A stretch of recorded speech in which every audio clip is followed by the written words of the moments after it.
from 250 pesos to 109,000 pesos. Yan daw ang inabot ng bill ng isang mag-asawa sa isang pagawaan na naningil ng sobra-sobra.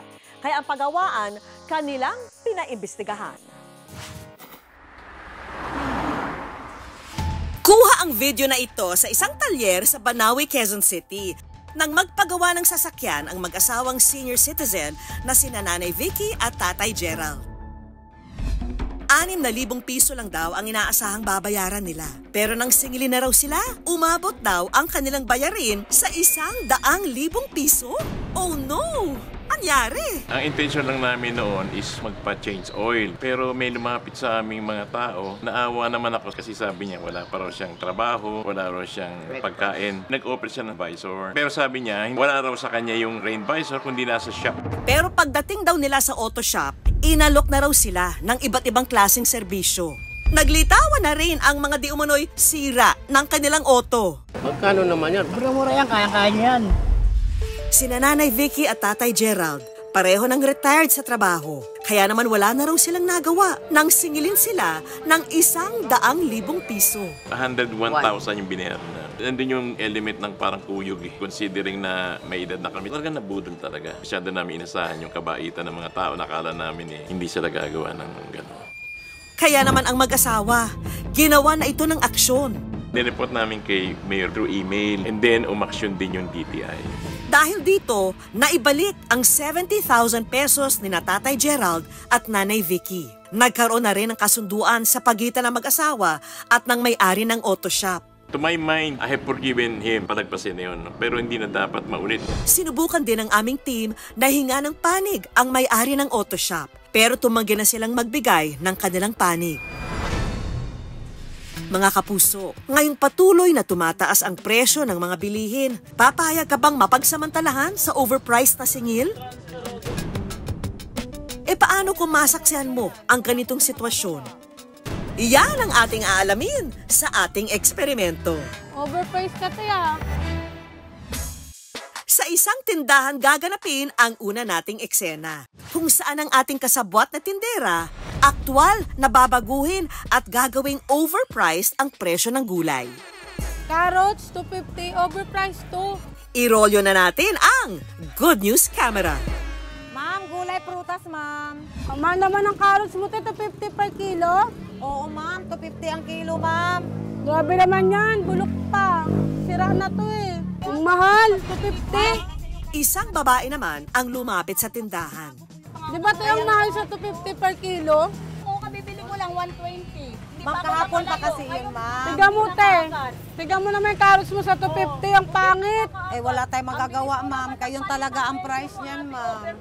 Tiga mo, te, yung 250 per kilo. Nang marinig ang pagtatalo sa presyo, si ate napaatras. Una, akala ko anong klaseng gulay yun.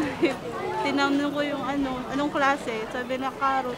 Kung sa isip ko, mahal naman. Hindi, dapat pantay-pantay din eh. Kung baga, kung ano yung presyo ng kabila, ganun na lang din ko. I-level up pa natin ang eksena. Ang ating ikalawang eksperimento? Handa ka bang tumulong kung makakakita ka ng taong nabubudol?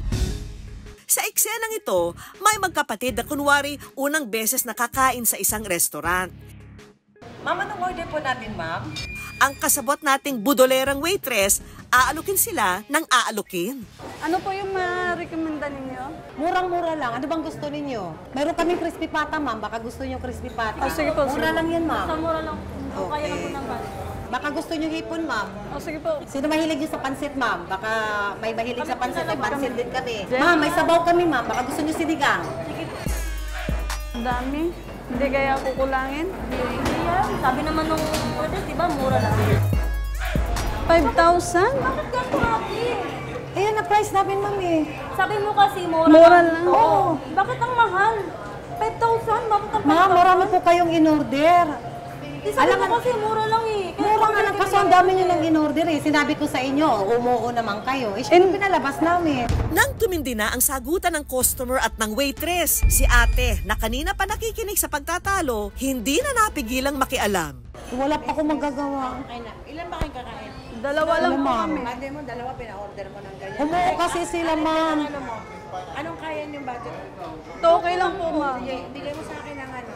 Ito po yung ano, ma'am. Tingnan mo, dalawa lang silang kumakain, powder ka na powder. Saan naririnig Kaya ko nga eh. po, ma'am eh. Kaso nga lang Actually, sige. umuo kasi sila, ma'am. Kawawa naman sila. Kaya nga po, ma'am eh. Umuo naman kasi sila, ma'am. Di in-order ko po. Nakita mo dalawa sila para pakainin mo ng ganyang karami. Sige, Ito kumain po. kayo, kumain kayo. Anong gusto niyo? Sige. Good news! Thank you, Kapuso, ha, sa iyong pagtulong. Kasi naririnig ko siya kanina pa, very intimidating yung kanilang pag-uusap. Kawawa eh, 2,000 lang yung pera, so kawawa naman. So napapahiya na siya eh. Sa isip ko, may pera naman ako, bilhin ko na lang. May mga tao talaga napakadali nilang maloko, napakadali nilang sumakay sa isang bagay. Maraming tao ang nagrereklamo. Yung iba naman, kaya nananahimik, hindi nila alam na naloko pala sila. Later on na lang nila malalaman na naloko sila kapag nag-compare sila o may sumita sa kanila. Protektado ng batas ang karapatan ng mga consumer para sa patas na presyo ng mga bilihin. Sa Republic Act 7581 o the Price Act, ipinagbabawal ang illegal price manipulation o yung pagpapataw ng presyo lagpas sa mandated price ceiling. Ang sino mang mapatunayang lumabag dito ay maaring makulong. Kaya mga kapuso, tandaan, masama ang manlamang ng kapwa. Maging patas tayo sa bawat isa. Para ang bumalik sa atin, hindi parusa. Sige, kumain kayo, kumain kayo. Anong gusto niyo? Sige. Kundi good karma!